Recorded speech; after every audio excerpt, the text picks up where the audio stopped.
రైతుల్లో నమ్మకం భరోసా కలిగించేలా కొత్త పాస్ పుస్తకాలను అందజేయాలని సీఎం చంద్రబాబు స్పష్టం చేశారు. తప్పులు లేకుండా రెవెన్యూ రికార్డులను సరిచేసి కొత్త పాస్ పుస్తకాల పంపిణీ జరగాలని ఆదేశించారు. ట్యాంపరింగ్కు తావు లేకుండా రికార్డులు సురక్షితం కావాలన్న సీఎం గ్రామ సభల్లో నిర్ధారించుకున్న తరువాతే పాస్ పుస్తకాల ముద్రణ చేయాలని దిశానిర్దేశం చేశారు. ఈ నెల 2వ తేదీ నుంచి మొదలైన కొత్త పట్టాదారు పాసు పుస్తకాల పంపిణీపై సీఎం చంద్రబాబు సచివాలయంలో సమీక్షించారు. భూ రికార్డుల్లో గతంలో జరిగిన తప్పులను సరిదిద్దాలని ఆదేశించారు. పాసు పుస్తకాల ముద్రణలో ప్రభుత్వం తీసుకున్న జాగ్రత్తలను రైతులకు అర్థమయ్యేలా చెప్పాలని సూచించారు. మీ భూమి మీ హక్కు అనేది రైతులకు ప్రభుత్వం కల్పించే భరోసా అని స్పష్టం చేశారు. ప్రస్తుతం ఇస్తున్న కొత్త పట్టాదారు పాసు పుస్తకాల ద్వారా భూమి భద్రంగా ఉందా లేదా అనే విషయాన్ని రైతులు ఎప్పటికప్పుడు తెలుసుకోవచ్చునని తెలిపారు. రికార్డుల్లో ఏమైనా మార్పులు చేర్పులు చేస్తే ఖచ్చితంగా భూ యజమాని అనుమతితోనే జరగాల్సి ఉంటుందని స్పష్టం చేశారు. ఈ విషయంలో ప్రభుత్వం తీసుకున్న చర్యలను రైతులకు వివరించాలని సీఎం సూచించారు. భవిష్యత్తులో రెవెన్యూ శాఖ ప్రమేయం లేకుండానే రైతులు వారికి అవసరమైన పాసు పుస్తకాలను ఆన్లైన్లోనే పొందే విధానాన్ని అమలు చేయాలని దిశానిర్దేశం చేశారు.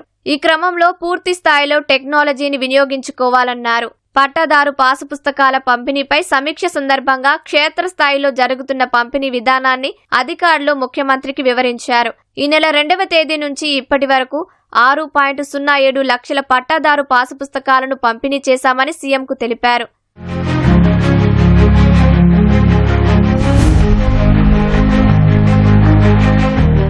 పట్టాదారు పాసు పుస్తకాల్లో తప్పులుంటే సరిదిద్దేందుకు ప్రభుత్వం సిద్ధంగా ఉందని రెవెన్యూ శాఖ మంత్రి అనగాని సత్యప్రసాద్ తెలిపారు.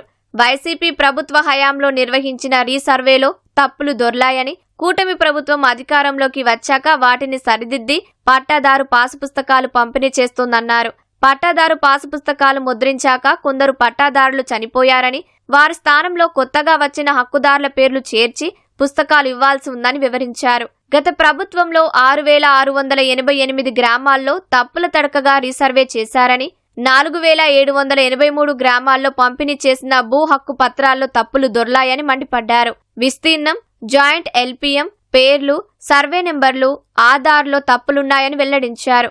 భూ హక్కు పత్రాలపై జగన్ బొమ్మ వేయడం రైతుల్లో ఆందోళనకు కారణమైందని మంత్రి తెలిపారు. ప్రజల ఆస్తులు హరించేందుకు ల్యాండ్ టైటిలింగ్ యాక్ట్ తెచ్చారని ఆగ్రహం వ్యక్తం చేశారు.